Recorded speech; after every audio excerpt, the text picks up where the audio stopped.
Salut tout le monde et bienvenue sur JeuxLab. Alors bienvenue sur cette nouvelle vidéo liée à la présentation des notions clés en programmation. Du coup, si vous êtes un développeur, vous devez quand même maîtriser les thèmes techniques histoire de pouvoir parler de manière professionnelle entre vous les développeurs. Alors cette vidéo, elle est faite pour vous permettre de pouvoir maîtriser les notions clés dans le domaine de la programmation de manière générale. Bref, parenthèse, si c'est pour la première fois que tu accèdes à la chaîne, je t'inviterai quand même à t'abonner ainsi qu'à activer la cloche de notification, histoire de ne pas rater toutes les nouvelles vidéos. Alors c'est parti. Commençons déjà par parler de la notion d'incrémentation. L'incrémentation, c'est le fait de pouvoir découper son projet en de petites tâches qu'on appelle des features. Ok?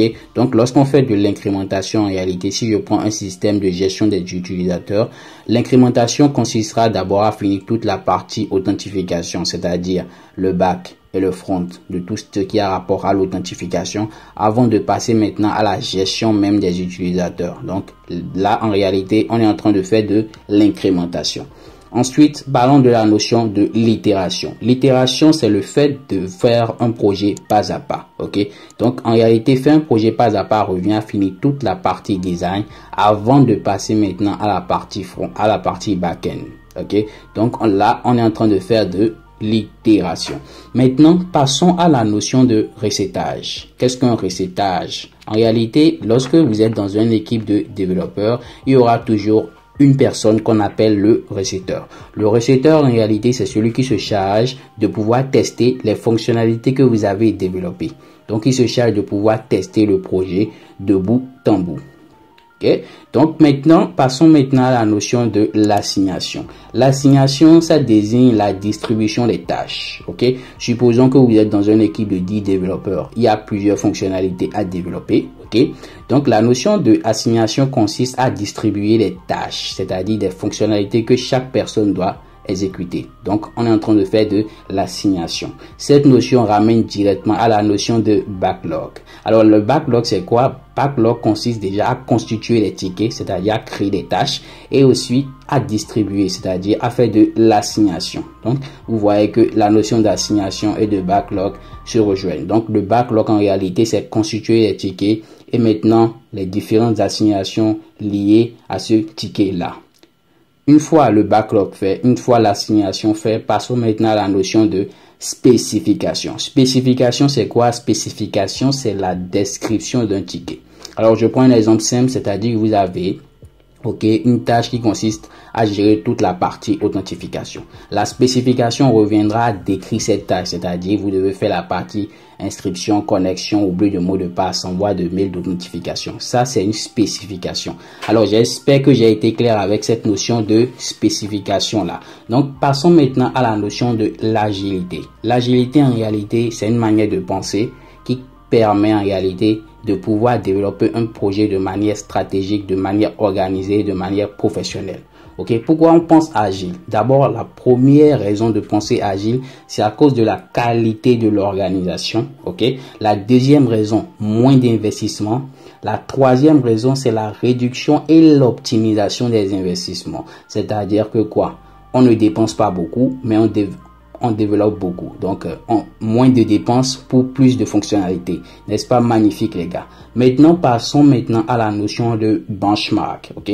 Je pense que tout le monde a déjà fait du benchmark. Le benchmark, c'est quoi? C'est le fait de copier la concurrence et savoir ce qu'elle doit faire. Ok? Donc, je prends un exemple. Vous avez une solution que vous devez développer et vous avez des concurrents dans le domaine. Donc, vous procédez à du benchmark, c'est-à-dire vous copiez la concurrence, histoire de voir ce que vous pouvez prendre. Donc, ça, c'est la notion de benchmark. Dans la notion de benchmark, on a la notion de benchmark stratégique.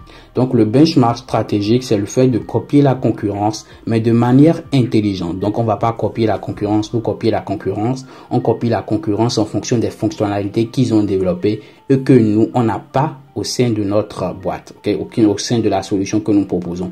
Donc, du coup, là, on fait du benchmark stratégique. Ok, maintenant passons à la notion de product owner. Product owner, en réalité, c'est celui-là qui se charge de piloter le projet. Ok, le product owner, il utilise la méthode agile pour pouvoir évoluer au sein de la société. En réalité, le product owner, c'est lui qui se charge de pouvoir gérer l'équipe de développeurs, l'équipe de testeurs. De manière générale, c'est lui qui est chargé de faire du benchmark. Pas forcément, mais peut se charger aussi de faire du benchmark. Il se charge de faire de l'assignation des tâches. C'est lui qui assigne les tâches aux développeurs, le temps, le délai pour la finition des tâches. Donc, le métier de product owner dans notre domaine, c'est un métier qui est vivement recherché parce que c'est bien de développer, mais il faut quand même un product owner pour pouvoir couvrir, gérer les activités, gérer les développeurs, gérer les tâches. Donc, le métier de product owner, c'est un métier qui est vivement recherché. Donc maintenant, passons maintenant à la notion de user story. User story, c'est le fait de savoir régulièrement ce que les utilisateurs veulent. Ok, connaître le besoin, du marché en temps réel. C'est l'élément de l'évaluation du marché. Donc tu prends un exemple, quand vous êtes en train de faire de user story, en réalité, vous êtes en train de pouvoir tester le marché, pouvoir voir essentiellement ce que les utilisateurs qui utilisent vos services ont besoin, donc les différents besoins de vos utilisateurs. Donc vous êtes en train de faire de user story. Donc les trois éléments essentiels d'une user story, c'est l'influence sur la marge, le temps de développement et la difficulté de développement. Je m'explique. Quand je te parle de l'influence sur la marge, c'est-à-dire quoi? C'est-à-dire la fonctionnalité que vous voulez développer, quelle influence cela aura sur votre chiffre d'affaires. Donc, ça, c'est le premier élément essentiel pour pouvoir évaluer si cette fonctionnalité que vous voulez développer est essentielle. La deuxième étape, c'est-à-dire le deuxième élément essentiel, c'est le temps de développement. Est-ce que cette fonctionnalité que vous voulez développer, est-ce que cela va prendre beaucoup de temps ou soit cela prendra un temps réduit? Donc ça, c'est le deuxième élément essentiel pour pouvoir évaluer la pertinence d'une user story.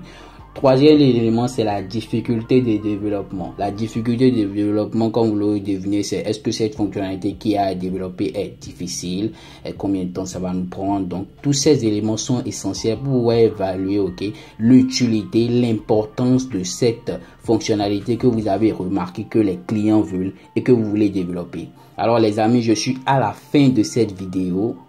Comme bonus, je vais vous parler maintenant de la notion de project manager. Project manager, c'est celui qui réalise de manière générale le cahier de charge.